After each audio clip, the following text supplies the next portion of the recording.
o aluguel ele acaba se tornando uma solução que cai como uma luva para esses inquilinos que precisam de flexibilidade em suas moradias. Nós temos sim um aumento de pelo menos algo entre 4 a 6 vezes do custo de aquisição de uma moradia comparado à capacidade de renda desse mesmo jovem 20 anos atrás. Esses empreendimentos que têm essa proposta compacta, aproveitando esse desequilíbrio entre oferta e demanda, eles se tornaram excelentes oportunidades de investimento.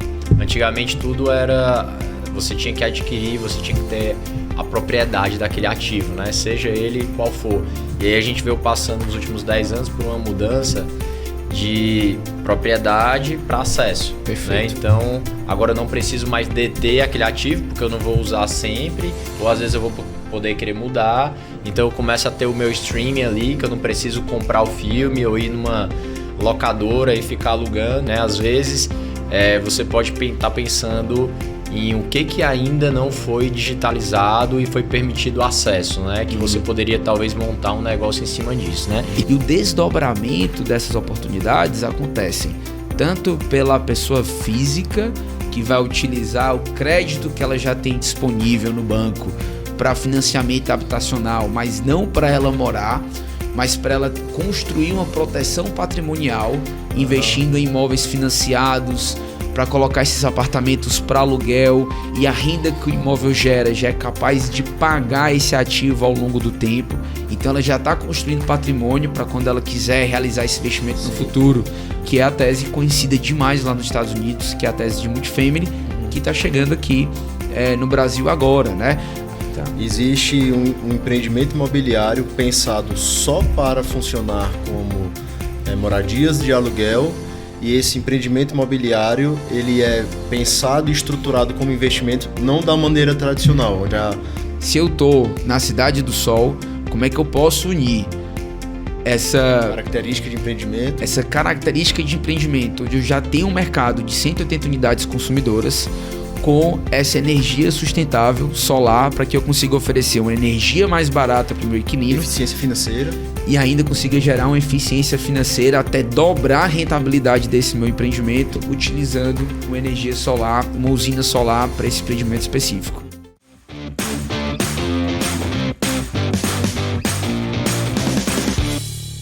Fala pessoal, seja bem-vindo a mais um Sunnycast. Hoje a gente está dando o pontapé inicial de uma sequência de quadros com conversas com empreendedores. O Sunnycast, para quem já acompanha, sabe que a gente sempre traz aqui conversas reais de pessoas que põem a mão na massa, que fazem acontecer e que trazem impacto real nos seus mercados, principalmente os seus mercados regionais. A gente sempre explora isso. A gente sempre fala aqui sobre investimentos no mercado de energia, a gente sempre fala aqui sobre temas técnicos do mercado de energia, a gente sempre traz aqui pessoas que atuam diretamente ou impactam esse mercado. Agora a gente vai falar um pouquinho sobre empreendedorismo. Alguns vão ter muita conexão com o mercado de energia, outros vão servir como inspiração para você que trabalha no mercado de energia, que está o tempo todo se transformando e que é um empreendedor que empreende todos os dias. Então, para a conversa de hoje, para esse primeiro quadro de empreendedorismo do Sunnycast, a gente está trazendo aqui um cara que é fera no que faz, que é um amigo da gente, que está muito próximo, que vem de uma jornada empreendedora muito rica e disruptiva, onde ele atua, e que, além de tudo, é um grande formador de opinião e influência agora também, né? Posso falar isso já, né? Tem que fazer o que precisa ser feito, né? Então, Paulo Filho, da Sete Cantos, cara, prazer enorme aqui. Valeu, ter você aqui conosco. Obrigado por abrir a agenda, que eu sei que tá corrida. Show, obrigado. Mas para fazer um podcast desse, sempre vai ter espaço. Obrigado pelo convite. Estou aqui na missão também de abrir uma nova fase, né, de gerar conteúdo, que eu acho que faz muito sentido. Sim. Muito conectado também com a história de vocês. E bora lá, conversar um pouquinho e ver como é que essas histórias se conectam e pode gerar insights aí valiosos para quem está assistindo. Massa. Só para trazer aqui uma breve introdução do teu negócio, a Sete Cantos é uma empresa que atua no mercado imobiliário. A Sete Cantos tem mais de 8 anos de vida e o conceito principal dela trazer digitalização e uma experiência totalmente diferenciada para o que é o tradicional. Mas, cara, aí trago para ti, assim, o que é a Sete Cantos como conceito de mercado? Por que ela se destaca? O que é trazer uma experiência nova para um negócio que é tão tradicional quanto o mercado imobiliário? Legal, Saulo.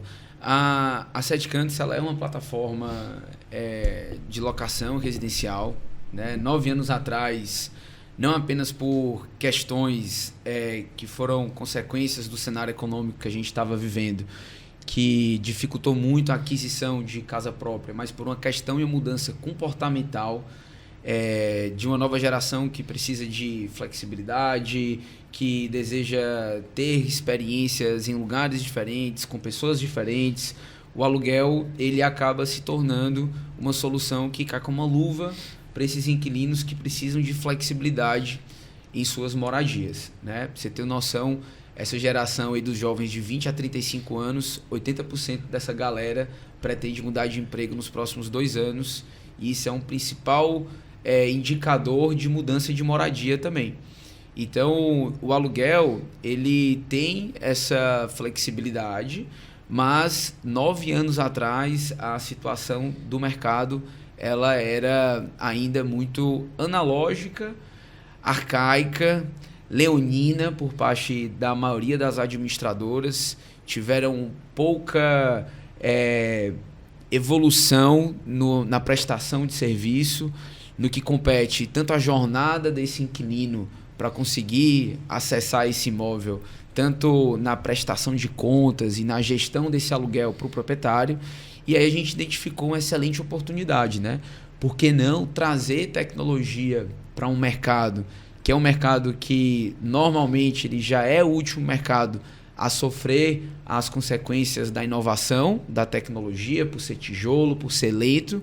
E nós tínhamos aí uma jornada que ela estava atrasada, entregue nas mãos, né, de pessoas que detinham a maior parte do mercado, mas que não estavam tão preocupadas com a experiência do cliente.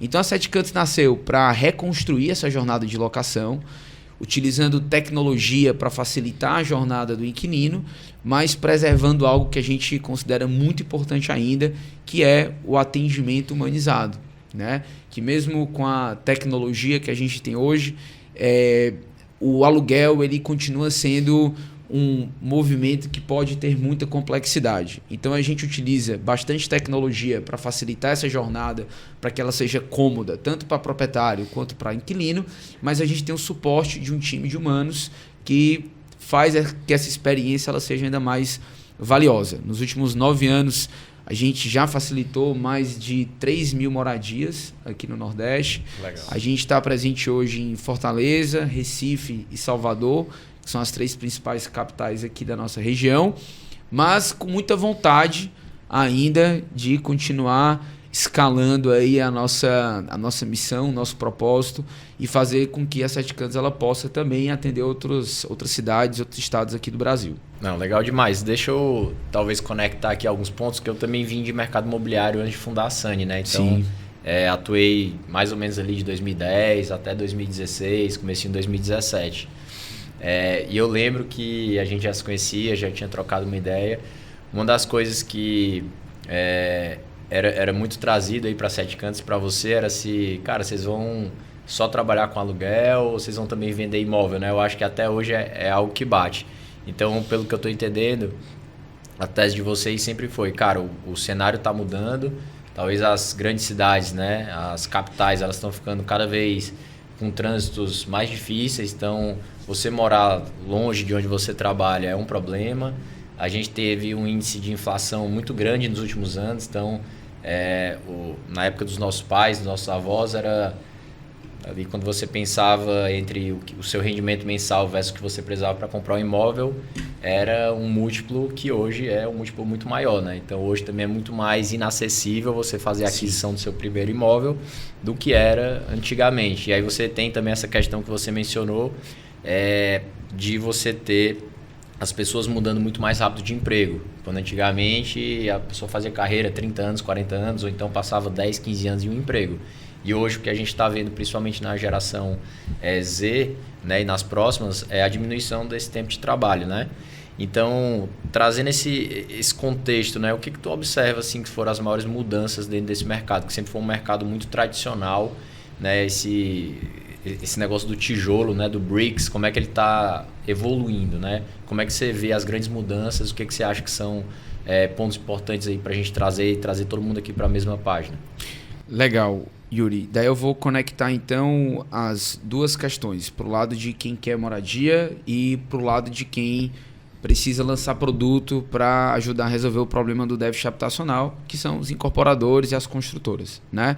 Então, de um lado, nós temos sim um aumento de pelo menos algo entre 4 a 6 vezes do custo de aquisição de uma moradia comparado à capacidade de renda desse mesmo jovem 20 anos atrás. Então ficou mais caro adquirir um imóvel. E isso vem desde o valor da terra, ao custo dessa mão de obra, ao custo do material que vai ser utilizado para a construção civil e acaba desaguando lá para quem é o consumidor que vai adquirir aquele apartamento para moradia, né? E a questão da flexibilidade e do trânsito que vem junto com essa problemática dos centros urbanos precisa de uma solução onde eu consiga solucionar o problema da logística minha para os pontos de relacionamento que eu tenho próximos aonde eu moro e do preço, né, do custo de entrada para você conseguir ter um lugar legal para morar, né? O que é que me parece que vem sido feito na maioria desses centros urbanos. As construtoras elas entenderam duas coisas importantes. Primeiro que o metro quadrado ele precisava ser otimizado e não só otimizado, mas você tinha que transformar esse metro quadrado em um metro quadrado inteligente para que eu conseguisse ter um espaço funcional e ainda fosse acessível por parte do morador ou de quem fosse comprar aquele apartamento. Então, os empreendimentos compactos, funcionais, ele vem com uma força muito grande. Por quê? Porque eles tanto têm localização, vão estar próximos a centros urbanos, que me permite uma comodidade maior de morar perto do meu trabalho, quanto que ele se torna mais acessível por uma questão óbvia. Porque eu estou comprando menos metros quadrados. Não é que o valor do metro quadrado ele ficou mais barato, mas o fato dele ser menos metros quadrados, eu tenho um valor menor de aquisição e uma facilidade melhor também de fazer uma aquisição. Acontece que, além desse apartamento funcional está em equipamentos, que são empreendimentos inteligentes, que compõem essa moradia do inquilino, desde áreas comuns com lavanderia, coworking, academia, para que esse empreendimento seja uma extensão desse apartamento compacto que eu moro. Eu tenho a possibilidade de receber pessoas numa área gourmet, eu tenho a possibilidade de utilizar o coworking para trabalhar, para fazer reunião. A mudança comportamental e a preferência por aluguel também gerou outro tipo de impacto, certo? Que não faz sentido, principalmente se tratando de um empreendimento compacto, eu adquiri um apartamento menor, entendendo que eu ainda vou ter novas fases da minha vida no futuro e esse mesmo imóvel ele não vai conseguir atender as novas fases da minha vida. Ou seja, eu vou ter um casamento futuramente, provavelmente é o que acontece na maioria das pessoas, eu vou querer ter um pet, um filho, a família ela vai aumentar. E esse apartamento compacto ele não vai mais servir para esse proprietário de imóvel que adquiriu para resolver um problema momentâneo e que faz referência a uma fase da vida dele. Então, além de serem empreendimentos inteligentes, eles também não estão sendo vendidos para a mesma pessoa que vai morar. Eu tenho a demanda de inquilinos que desejam morar em locais próximos ao mesmo local de trabalho, de estar próximos a centros urbanos, mas a necessidade desse inquilino é de uma moradia flexível e não de adquirir um metro quadrado. Então, qual foi o outro movimento que a construção civil precisou fazer? Esses empreendimentos que têm essa proposta compacta, aproveitando esse desequilíbrio entre oferta e demanda, eles se tornaram excelentes oportunidades de investimento. Então, a construtora, ao invés de vender para o consumidor final, que era aquela pessoa que iria morar, ela transformou esses apartamentos compactos, com a facilidade de pagamento que eles têm, em ativos que podem ser vendidos para investidores e que serão rentabilizados justamente por esses jovens que precisam de flexibilidade na moradia e morar próximo do centro urbano. O que é que a Sete Cantos faz? A Sete Cantos é a operadora que faz justamente essa conexão entre o ativo adquirido por esse investidor e o inquilino que deseja uma experiência de uma moradia flexível e com certeza um serviço também que gere comodidade, o mesmo dinamismo que ele precisa para morar, seja o mesmo dinamismo que ele precise para contratar esse serviço. Essa movimentação de mercado aconteceu também em bancos, né? Saindo do modelo tradicional para o banco digital. E eu acho que tem muita semelhança também com o trabalho da Sani, porque a gente não monta a usina, a gente administra a usina, a gente presta o serviço que faz aquela usina ter rentabilidade. Então, te ouvindo, cara, eu fico com a sensação do seguinte, aí eu quero ver se eu estou entendendo certo o que você está colocando aqui. Existiu uma movimentação percebida primeiro pelas construtoras.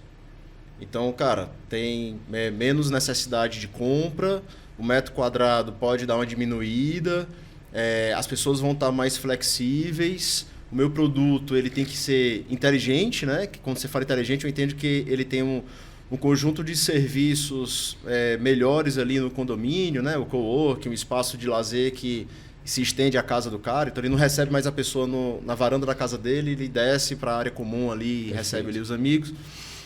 Então, eu estou entendendo que o mercado imobiliário, ele entendeu isso primeiro, adaptou a oferta dele com novos produtos, com novos projetos, atraiu o público flexível. Perfeito. E aí faltou talvez ali uma operação de serviço que trouxesse agilidade no aluguel, que trouxesse experiência digital. Porque eu acho que, assim, eu vou falar aqui o que eu acho, bicho. Uhum. Eu acho que as imobiliárias tradicionais não entenderam isso. E ficaram paradas e o consumidor lá ficou, puta, que chato pra cacete conseguir alugar um imóvel, não tô conseguindo me comunicar bem, o processo é burocrático, para assinar um contrato é muito burocrático. Perfeito. Foi aí, então, que nasceu toda a tese da Sete Cantos. Exatamente, então. Saulo, perfeito. Pra você ter uma ideia, 9 anos atrás, a experiência desse inquilino para conseguir alugar um imóvel, ela começava quando ele precisava ir até a administradora, pegar as chaves desse apartamento que ele queria alugar. Tem muitos que ainda funcionam assim, viu? Muitos ainda funcionam assim. Cobram R$50 de calção para pegar as chaves, mais uma cópia do seu documento, para você, além de fazer o deslocamento até a imobiliária para pegar as chaves, você tinha um deslocamento até o imóvel para fazer essa visita sozinho, você tinha um novo deslocamento para devolver essas chaves, para depois você ter um novo deslocamento para deixar essa documentação fisicamente na administradora, esperava até 7 dias para ter um retorno de análise de crédito, para logo em seguida você retornar para assinar um contrato físico, para logo em seguida você acompanhar uma vistoria, assinar essa vistoria e entregar na imobiliária com a firma reconhecida no cartório, e aí só aí então você teria acesso às chaves do imóvel. É um ato heróico. Eu tô falando. O cara tem que querer muito. Um ato heróico. Um ato heróico. E eu tô falando de uma jornada de pelo menos 3 meses. Uhum. Né? A Sete Cantos, ela trouxe uma simplicidade a essa jornada de locação. Já que a gente vai falar de empreendedorismo, acho que vale a pena até falar de onde veio essa inspiração, que foi do livro O Dilema da Inovação, né, do Christensen, que é o cara que reformulou a venda de milkshakes do McDonald's, vendendo milkshake no drive-thru, entendendo que o milkshake, na verdade, era um alimento no que café da você manhã, pegava, né, para se deslocar da sua casa até o trabalho. Animal. Não era o melhor milkshake do mundo, mas era o serviço mais cômodo para quem estava comprando aquele milkshake, entendendo que o porquê daquela compra era, na verdade, porque aquele milkshake era o melhor alimento que ele podia consumir no deslocamento para o trabalho, de casa para o trabalho. E tal. E aí, o job to be done, que é esse conceito, quando ele foi aplicado essa jornada de aluguel, a Sete Cantos trouxe tecnologia para que o inquilino conseguisse agendar essa visita online. Essa notificação, ela chegava no iPhone do meu consultor, que era um time de field sales, que já encontrava esse inquilino no imóvel, com as chaves para acompanhar essa visita pessoalmente. Na própria visita, o inquilino já subia essa documentação no site. A análise de crédito ela saía em até 2 horas. Com a aprovação, a gente subia o contrato de assinatura digital e no mesmo dia ele recebia as chaves do imóvel. Eu estou falando que a gente reduziu uma jornada de 3 meses para praticamente horas. Esse foi o principal instrumento que a gente criou para transformar esse mercado em um serviço mais cômodo e mais sofisticado para o mercado imobiliário. Mas que no fim do dia, eu acho legal a conexão com a Sunny, porque a gente tem o relacionamento com o investidor do ativo de energia que construiu aquela usina. A gente tem um relacionamento muito estreito de parceria com o construtor daquela usina, que é o integrador solar. Perfeito. E a gente tem o atendimento, o relacionamento e a prestação de serviço do consumidor dos créditos de energia. Perfeito. Então, no fim do dia, esse investidor ele se apoia em mim para ter a promessa de retorno que o construtor fez. Fala assim, cara, monta a usina que você vai ter, 2% de retorno ali. Exato. Mas quem que vai fazer isso funcionar? Quem que vai se relacionar com a concessionária? Não sou eu sou um integrador. Procura aqui uma solução, tem a Sunny, tem outros players. O que você está falando é, hoje tu se relaciona com o dono do imóvel, com o construtor, incorporador e principalmente com o cliente que aluga. Com o inquilino. Porque tu explicou uma jornada de aluguel. Exato. Mas tu tem outros 2 atores aqui nesse mercado que são importantíssimos para ti, né? Perfeito. E não é fácil, né? Porque são pessoas totalmente diferentes. Você mantém uma comunicação única. Então, a nossa tecnologia ela propõe interfaces diferentes para esses 2 públicos. Para o marketing ainda é um grande desafio falar com um jovem de 20 anos e um proprietário de imóvel que passa por isso. Tem uma média de idade de 40 a 50 anos. Mas aí eu volto aqui para a importância de vocês dentro do mercado de energia, né? Sim. O que seria aí dessa energia renovável se ela não pudesse chegar, de fato, a quem precisa? Sim. Então, o papel de intermediação que vocês fazem é extremamente importante para que essa tese, né, que tem uma proposta não só de investimento, mas de uma política baseada, né, em sustentabilidade, o que seria disso se não fossem vocês conseguindo entregar isso na mão dos consumidores, né, com tecnologia e o atendimento humanizado que eu sei que vocês também têm. Então, o nosso papel de intermediário é justamente a liga, né, o mecanismo que faz esses 2 lados existirem, né? Esses 2 lados serem possíveis. Eu acho, fazendo até uma analogia, e também para quem deseja empreender, né? O conceito da Sunny lá atrás, eu acho que também da Sete Cantos, ele veio muito acompanhando essa mudança de hábito dos consumidores, né? Então, perfeito. Antigamente tudo era... Você tinha que adquirir, você tinha que ter a propriedade daquele ativo, né? Seja ele qual for. E aí a gente veio passando nos últimos 10 anos por uma mudança de propriedade para acesso. Perfeito. Né? Então, agora eu não preciso mais deter aquele ativo, porque eu não vou usar sempre, ou às vezes eu vou poder querer mudar. Então, eu começo a ter o meu streaming ali, que eu não preciso comprar o filme ou ir numa locadora e ficar alugando. Às vezes também não preciso comprar o CD, eu posso escolher ali só qual é a música, né? Antigamente você tinha que comprar o CD para escutar ele todo. Faz tempo já. Então, já comprei CD porque eu gostava de uma música. Todos nós. Então, até para quem pensa em empreender, então isso é um conceito interessante, né? Às vezes você pode estar pensando em o que ainda não foi digitalizado e foi permitido acesso, né? Que você poderia talvez montar um negócio em cima disso, né? E tem muita coisa. Tem muita coisa. Não, é um mundo aí gigantesco. E até fazendo também um paralelo entre o que você falou e a energia também, eu vejo que antigamente, né, as usinas eram para consumo próprio. E aí o que está acontecendo agora também puxando esse conceito, que era os proprietários, eles adquiriam os imóveis, aí você passa a ter investidores adquirindo os imóveis. Então o nosso conceito é mais ou menos o mesmo, né? A gente tem pessoas que são investidores que estão investindo ali para se rentabilizar. Perfeito. Da mesma forma que eles estão comprando esses imóveis para receber um percentual ali todo mês, né, de retorno, a gente também tem as pessoas investindo em usinas solares que vão ter um retorno mensal e isso possibilita que a gente dê acesso, né, para as pessoas economizarem na energia por assinatura. No teu caso também para ele ter acesso a uma moradia melhor, né, às vezes mais próxima do trabalho, às vezes uma moradia totalmente inteligente, né, cercada de vários tipos de serviços, como você falou. A pessoa vai ter talvez 1 metro quadrado menor, mas às vezes ela já pode ter a energia por assinatura lá, ela pode ter a banda larga dela ali, ela vai ter a comodidade também de ter um coworking interno dentro do prédio, local também para poder receber os amigos. Às vezes você vai ter um rooftop em alguns prédios desses, né, todo organizado também. Então começa a mudar esse conceito. E aí quando a gente olha para isso, o que você vê que são as maiores oportunidades do mercado imobiliário quando você olha para os próximos anos, né? O que a Sete Cantos vê como oportunidade? Legal, bacana. Ainda dentro do mote lá do ter, né, a mesma coisa se aplica à questão das placas solares, né? Antigamente a gente só tinha uma única possibilidade, ou seja, ou talvez a mais conhecida, que era você colocar as placas solares no telhado. Hoje você não precisa mais ter a placa solar para utilizar a energia solar, né? Até você pode nem todo mundo alugar, tem telhado, né? porque nem todo mundo tem telhado. Então Nem você poder pode alugar, aquisitivo. né? A gente está assim, basicamente utilizando assim dessa mesma flexibilidade para oferecer o nosso serviço.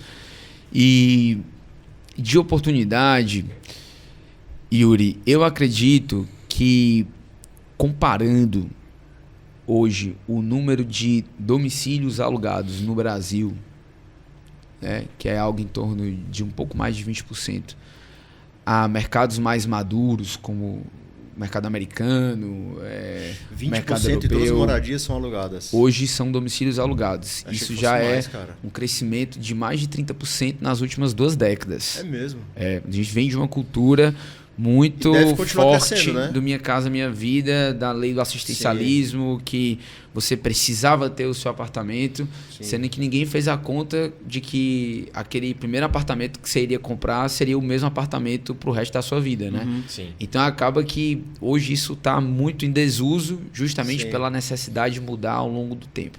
Sim. Então, aqui no Brasil, pouco mais de 20% desses domicílios são alugados. Quando você olha para mercados como o mercado americano, aproximadamente 40% das pessoas moram de aluguel. Caramba.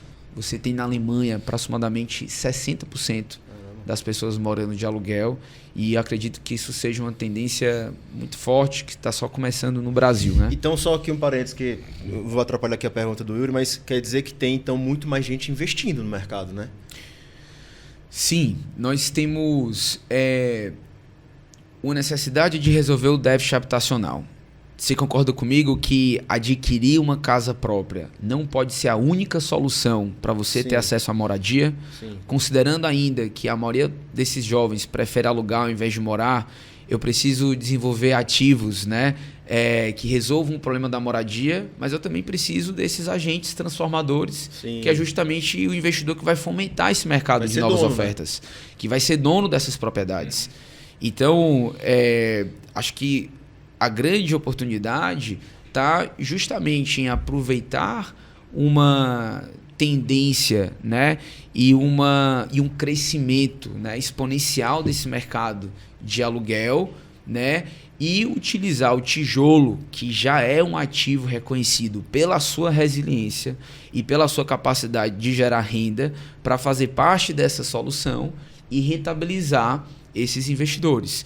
E o desdobramento dessas oportunidades acontecem tanto pela pessoa física, que vai utilizar o crédito que ela já tem disponível no banco para financiamento habitacional, mas não para ela morar, mas para ela construir uma proteção patrimonial, investindo em imóveis financiados, para colocar esses apartamentos para aluguel, e a renda que o imóvel gera já é capaz de pagar esse ativo ao longo do tempo. Então ela já está construindo patrimônio para quando ela quiser realizar esse investimento no futuro.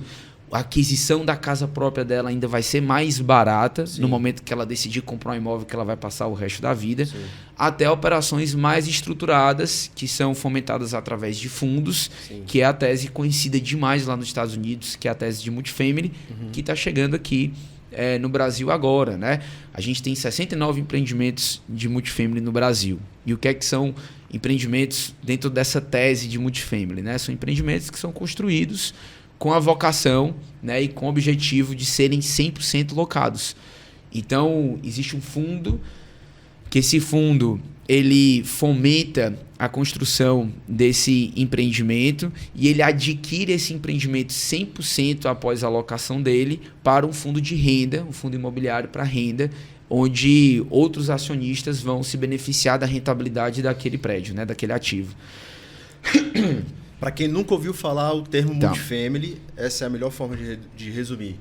Tá. Existe um empreendimento imobiliário pensado só para funcionar como moradias de aluguel, e esse empreendimento imobiliário ele é pensado e estruturado como investimento não da maneira tradicional, onde a construtora vai lá e monta com o dinheiro dela da incorporadora, mas pensado como a junção de vários investidores que têm o propósito de investir neste empreendimento de aluguel e ter retornos recorrentes em cima disso. É isso?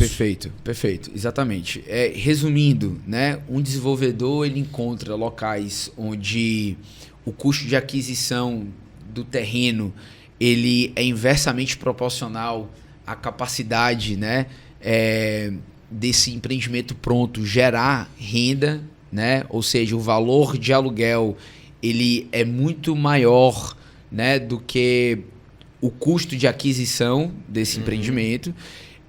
Isso se torna uma tese financeira, onde gera uma rentabilidade para o fundo mais atraente do que outros investimentos tradicionais. E nós temos o fundo que encomenda a construção desse ativo e que ele paga quando esse ativo está pronto e performado, né? Então, se eu investir junto com o fundo, eu sou um cotista do fundo. Você vai investir, na verdade, na aquisição das cotas desse fundo, que são remuneradas pelo que ela gera de yield, Entendi. que são os aluguéis pagos por esses inquilinos. A diferença do multifamily para o empreendimento tradicional é que o multifamily tem um único dono, ele é 100% pensado e otimizado para ter uma excelente performance na rentabilidade desse metro quadrado, onde eu vou ter receitas provenientes não apenas do aluguel, mas de serviços que são disponibilizados para esses moradores, desde do aluguel da vaga de garagem, que pode ser um demente, do aluguel do espaço de uma sala privativa em um coworking, de um serviço de limpeza do meu apartamento. Então, tudo isso é disponibilizado para esses inquilinos e geram receita para esse mesmo ativo. Como eu tenho um único dono que entende o jogo do aluguel, a administração e a operação desse ativo ela fica muito mais fácil quando eu tenho o olhar da rentabilidade. Sim. Além disso, hoje a gente está aqui no Ceará, né? Falando diretamente da cidade do Sol. Entenda que o empreendimento, onde eu tenho às vezes 180 unidades alugadas, eu já tenho um mercado pronto, endereçado, consumidor de energia. Sim. Se eu estou na cidade do Sol, como é que eu posso unir essa Característica de empreendimento, onde eu já tenho um mercado de 180 unidades consumidoras, com essa energia sustentável solar, para que eu consiga oferecer uma energia mais barata para o meu inquilino. Eficiência financeira. E ainda consiga gerar uma eficiência financeira até dobrar a rentabilidade desse meu empreendimento, utilizando uma energia solar, uma usina solar para esse empreendimento específico. Então, é aí onde um ponto interessante, né, que esses dois mundos que ainda estão dentro do mercado imobiliário, com verticais diferentes, se conectam para gerar eficiência tanto financeira para o investidor, tanto quanto uma energia mais barata para esse inquilino que mora no empreendimento. Cara, só para o leigo aqui, o empreendimento inteligente, então, ele é uma coisa, e o multifamily, eu tô entendendo que é meio que a evolução disso, né? Isso. O multifamily, ele é um empreendimento inteligente, mas ele é de um único dono, de um único dono, que nasceu, mas atende ao mesmo público, né? Mas atende ao mesmo público, perfeito. A incorporação tradicional, ela é um empreendimento que ele é vendido para várias pessoas físicas diferentes que compram e cada um vai ter um modus operandi diferente para alugar aquele apartamento. Eu vou ter apartamentos que algumas vezes não vão ter nem os móveis fixos, isso vai ser uma grande dificuldade para alugar. E eu vou ter apartamentos onde o proprietário entende o jogo do investimento de imóvel para renda e ele vai criar características naquela unidade para que ela seja única, entendendo que vai trazer uma rentabilidade maior. E aqui, já conversando com vocês e tendo novas ideias, né?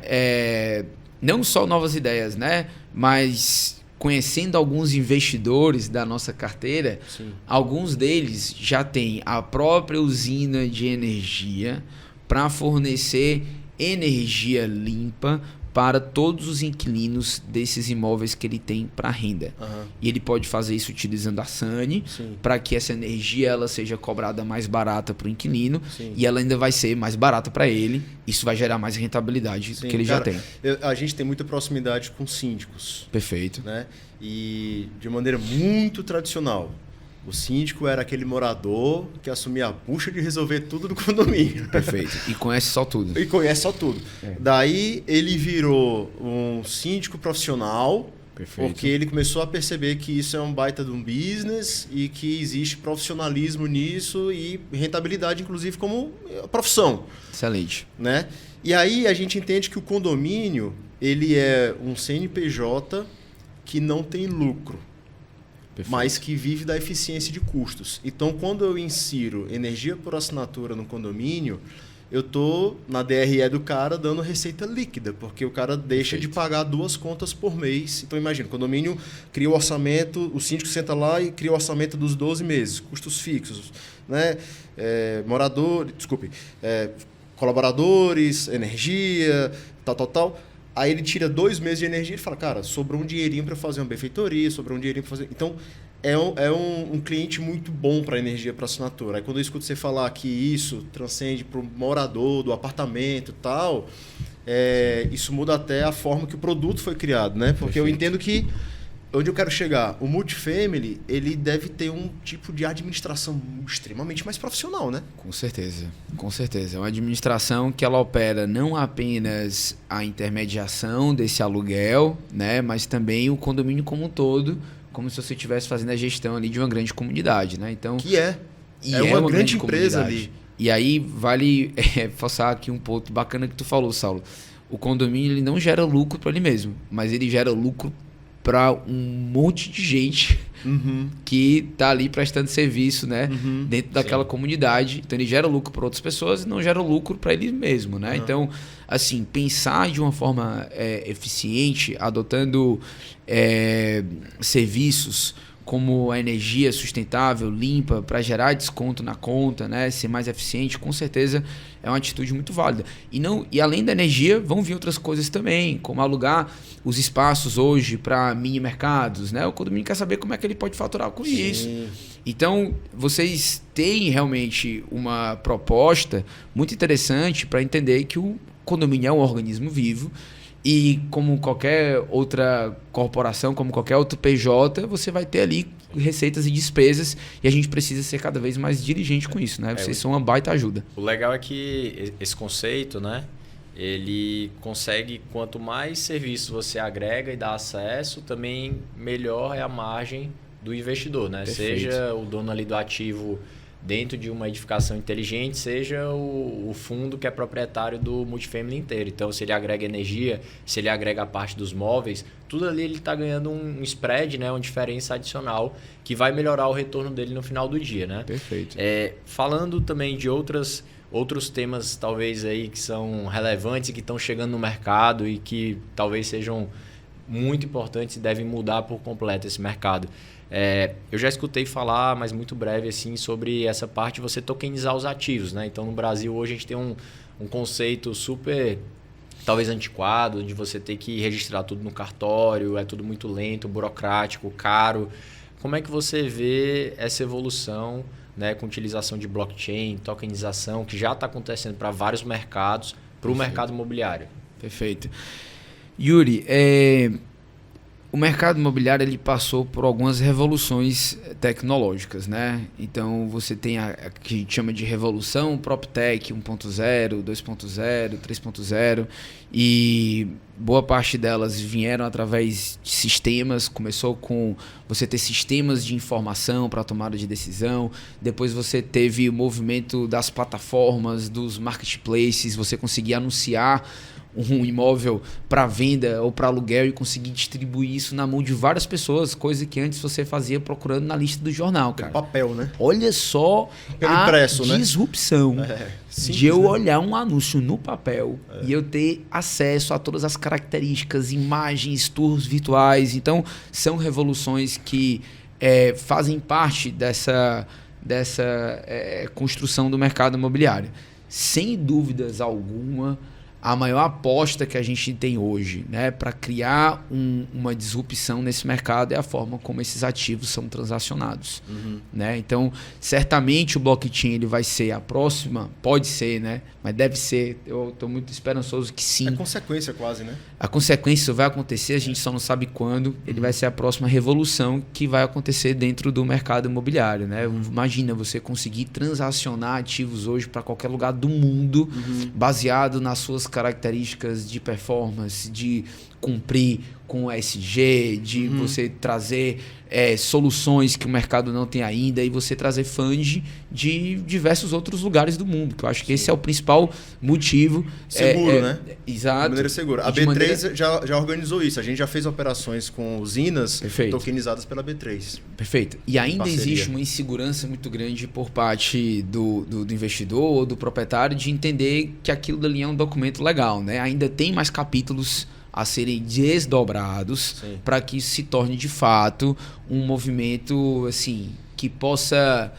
desconstruir essa ideia de que blockchain é algo muito distante ou é algo de deep web, que não é permitido, que não é legal. Educação, entendeu? né, cara? Educação. A gente sempre fala assim, tem que sair do escuro, né? Porque às vezes você está sem a informação, sem a educação. Perfeito. É ter clareza disso. Perfeito. E aqui, inclusive em Fortaleza, a gente já recebeu a turma da NetSpace, que é uma galera que tem feito um trabalho assim realmente incrível. São os maiores, eu acho que não só entusiastas desse mercado, mas o Andrés, ele, além de ter uma experiência e um background na Movile, né, na iFood, ele é um cara que tem levantado essa bandeira e rodado o Brasil todo para conseguir promover, né, essa nova solução de você conseguir transacionar esses ativos via blockchain. Eu, inclusive, tenho pedaços de imóveis tokenizados que eu recebo aluguel dentro da plataforma da NetSpace. Que legal, isso assim, já é uma realidade. Sim. Então tem várias operações estruturadas via NetSpace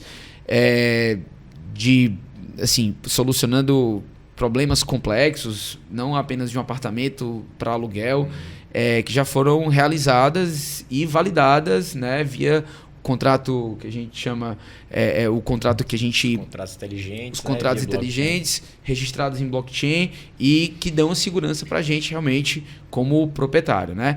Talvez o desdobramento disso no cartório de registro de imóveis ainda vai sofrer alguns avanços para que isso esteja 100% redondo, mas é uma questão realmente de tempo, né? Se vai ser mais rápido ou vai ser mais lento. A próxima disrupção tem que vir de cartório, porque começou pela imobiliária. A cartório agora é o próximo passo, bicho. Exato. Porque é uma coisa tradicional que existe é cartório. Mas aí você vai ter interesses por trás, vai ter que vencer alguns lobbies. Até pouco tempo era hereditário, né? Era cartório. Era até algum tempo hereditário. Você, hoje, através de concurso, e... assim, não quero me comprometer aqui com apenas uma opinião, né? Mas certamente existem interesses de vários lados, né, para que esse movimento ele aconteça trazendo todo mundo, né, gerando benefícios e gerando consequências positivas para todo mundo. A Sunny navega num ambiente de um certo monopólio, né? Perfeito. Quando a gente se conecta ali à dependência da concessionária. Perfeito. Cara, caminhando aqui já pros finalmente, eu queria só fazer uma última perguntinha aqui. Bora lá. Sei que o tempo tá apertado, mas a tua aposta de mercado para os próximos 5 anos. Então, é o multifamily, por exemplo, aqui no Nordeste tem pouco, né? No 69, poucos estão no Nordeste. Eu acho que não tem... A gente tem na Bahia um multifamily, se eu não me engano, da Lugo, que é uma empresa da MRV, que fez a operação de venda para Brookfield, mas ela não é uma empresa que surgiu aqui no Nordeste, né? Ela desenvolveu projetos de multifamily em outras regiões do Brasil e fez um teste lá na Bahia que deu super certo.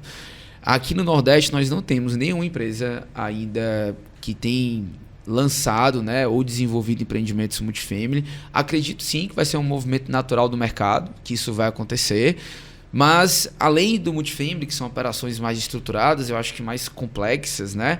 Eu acho que a grande oportunidade está justamente em utilizar, talvez, esse crédito que você tem disponível hoje, habitacional, com um olhar de investidor. É você não deixar para comprar o imóvel só quando você decidir onde você vai passar o resto da sua vida. É você, desde cedo, começar a construir patrimônio de forma alavancada, porque o crédito habitacional ele vai estar à disposição, para que você, quando tomar essa decisão, você já tenha uma construção patrimonial que lhe protegeu da valorização desse metro quadrado. Sim. Então, a gente vai ter mais lançamentos de imóveis compactos, que são os imóveis que dão melhor rentabilidade e que solucionam o problema da moradia, né, em centros urbanos, que fica mais acessível para o inquilino, fica mais rentável também para o investidor. E isso certamente deve ser ainda mais explorado nos próximos anos.